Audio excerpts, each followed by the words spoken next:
परमेश्वर के नाम की महिमा हो। प्रभु यीशु मसीह के नाम में सभी बहनों को मेरा प्रणाम।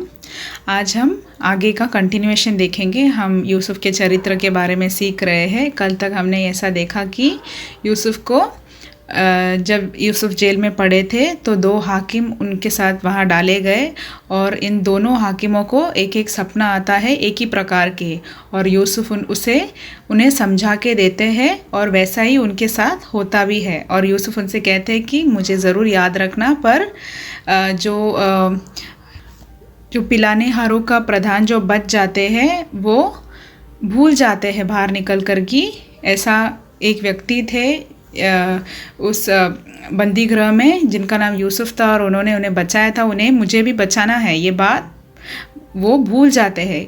और हम ऐसे समझ सकते हैं कि वो एक्सीडेंटली नहीं भूलते, परमेश्वर ने उन्हें याद दिलवाया ही नहीं क्योंकि वो सही समय नहीं आया था।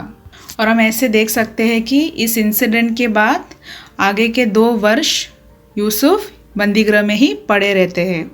अब भी वो समय आ गया है जब परमेश्वर ने निर्णय ले लिया कि उनका जो ट्रेनिंग पीरियड है यूसुफ के लिए वो ख़त्म हो चुका है। अभी यूसुफ को बाहर निकाल कर यूसुफ को बहुत बड़े एक पद में लेके जाने का परमेश्वर निर्णय करते हैं।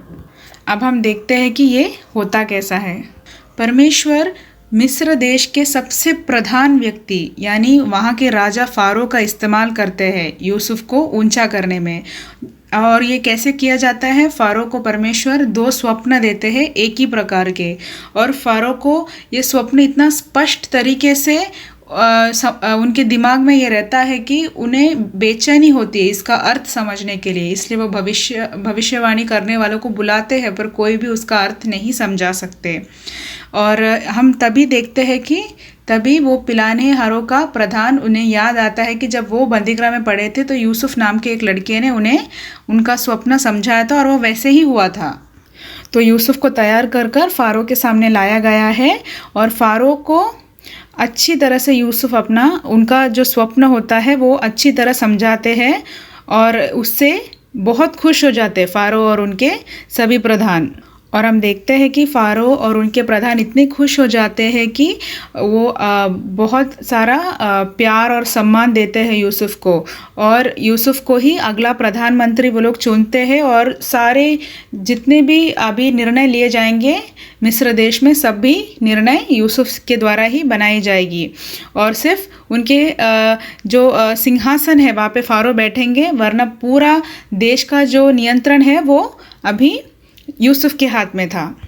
और हम देखते हैं कि फ़ारो ने यूसुफ को पूरा अधिकार दिया, सारा सम्मान दिया और एक पत्नी भी दी उनको, और उनके द्वारा यूसुफ के 2 बच्चे भी हो गए, 2 बेटे हो गए, और यूसुफ का एक कुटुंब मिस्र देश में बस गया। और हम देखते हैं कि जैसा 7 वर्ष का अबंडेंस यानी बहुत अधिक में जो अनुग्रह स्वर्ग से आने वाला था, वो सारा अनुग्रह मिस्र देश में तभी आ जाता है। और वह इसी प्रकार होता है जिस प्रकार फ़ारो को स्वप्न दिया था परमेश्वर ने।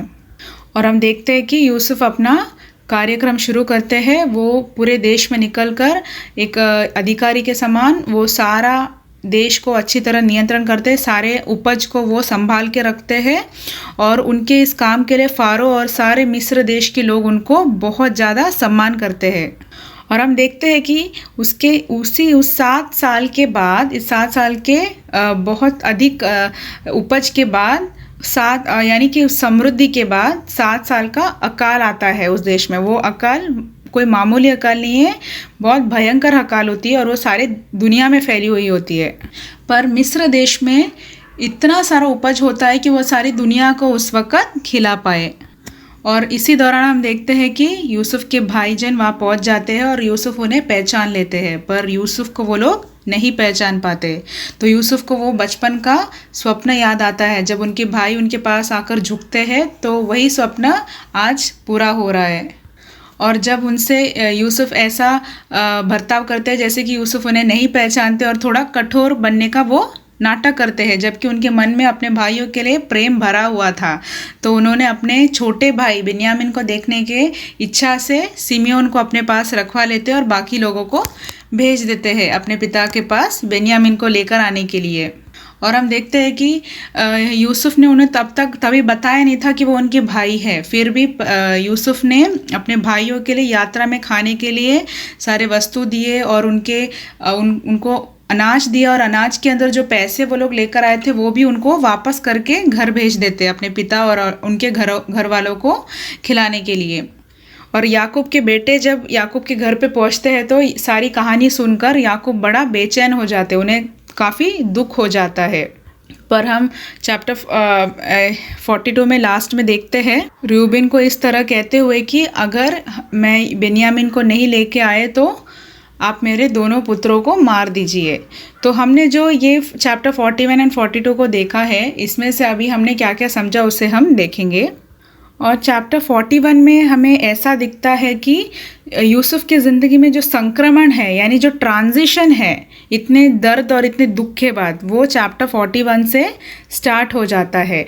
और 13 वर्ष बिना किसी गलती किए एक अन्य देश में, एक मिस्र के अन्य देश में उन्होंने बहुत अलग प्रकार के तकलीफ़ से, उनके ऊपर झूठा इल्ज़ाम लगाया गया, उनके ऊपर बुरा आरोप लगाया गया, उनको तकलीफ़ दिया गया, उन्हें बंदीगृह में डाला गया और बहुत सारे तकलीफ़ यूसुफ ने उस देश में सहा। पर यूसुफ हमेशा से ही अपने परमेश्वर के प्रति धर्मी ठहरा ही रहा, और जो भी सम्मान और आदर यूसुफ ने इस समय खोया था, परमेश्वर उससे वो वापस करने वाले थे। और परमेश्वर उसको ऐसा वापस कर रहे थे कि अभी उसका कोई मेजर नहीं है, यानी उसको कोई तोल नहीं सकता। इतना आदर, सम्मान और इज्जत यूसुफ को आगे मिलने वाला है। और यूसुफ को अच्छी तरह समझ आ जाता है कि परमेश्वर ने ये सब यूं ही होने नहीं दिया। परमेश्वर का उद्देश्य परमेश्वर उनके ज़िंदगी में पूरा कर रहे हैं, और उसे अच्छी तरह समझ आती है। जो संक्रमण यानी जो ट्रांजिशन उनके ज़िंदगी में आती है, उसे वो अच्छी तरह समझते हैं। उसी प्रकार वो अपने बच्चों के, दोनों बेटों के नाम भी उसी प्रकार रखते हैं।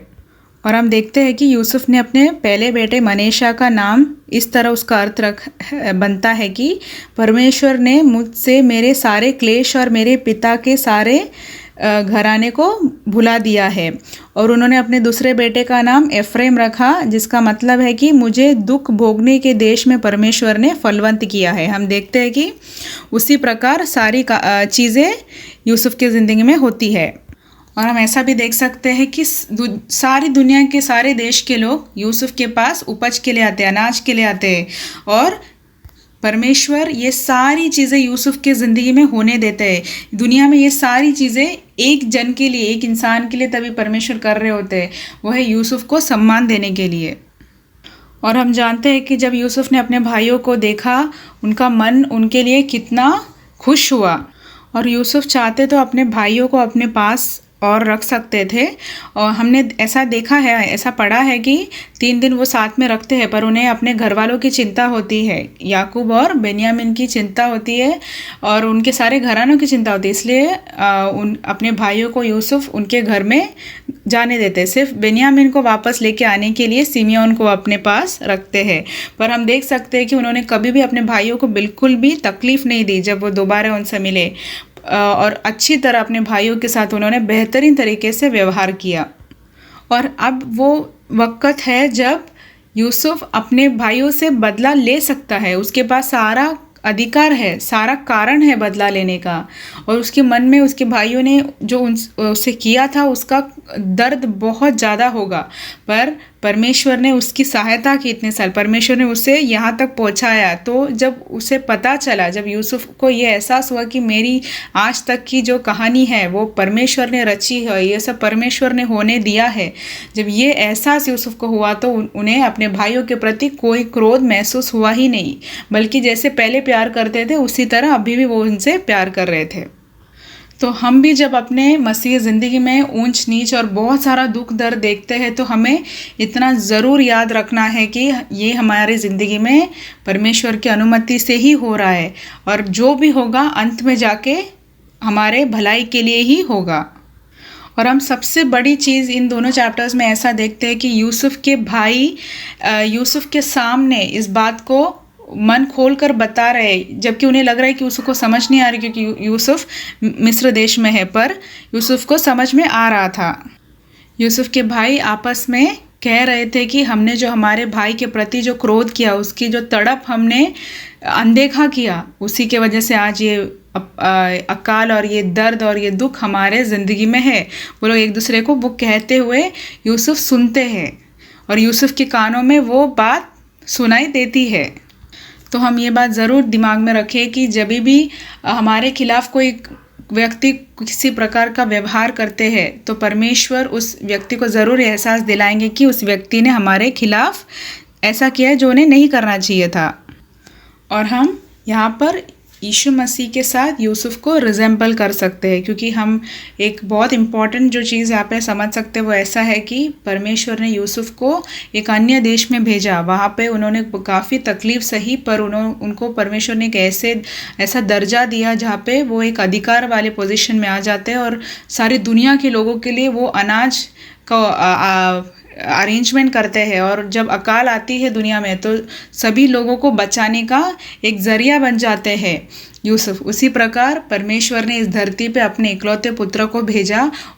वो यहाँ पर आके अपने लोगों से और बाकी लोगों से इतना उन्होंने दुख सहा, फिर भी उन्होंने हमारे लिए अनंत काल का हमारे लिए वो रोटी बने और उन्हें जो भी खाता है उसे कभी भूख नहीं लगती। इस प्रकार परमेश्वर हमारे लिए और सारी दुनिया के लोगों के लिए वो हमें बचाने के लिए हमारे सेवियर बन गए। इस तरह हम उन जो यूसुफ को और यीशु मसीह को रिलेट कर सकते हैं। परमेश्वर इन विचारों के साथ हमारी सहायता करे कि हम भी यूसुफ के स्वभावों को अपनी ज़िंदगी में उतारें और हम अपनी मर्जी ना करें, पर यूसुफ के ज़िंदगी से सीखें और अच्छी तरह परमेश्वर की नज़रों में हम जी पाए। परमेश्वर के नाम की महिमा हो। धन्यवाद।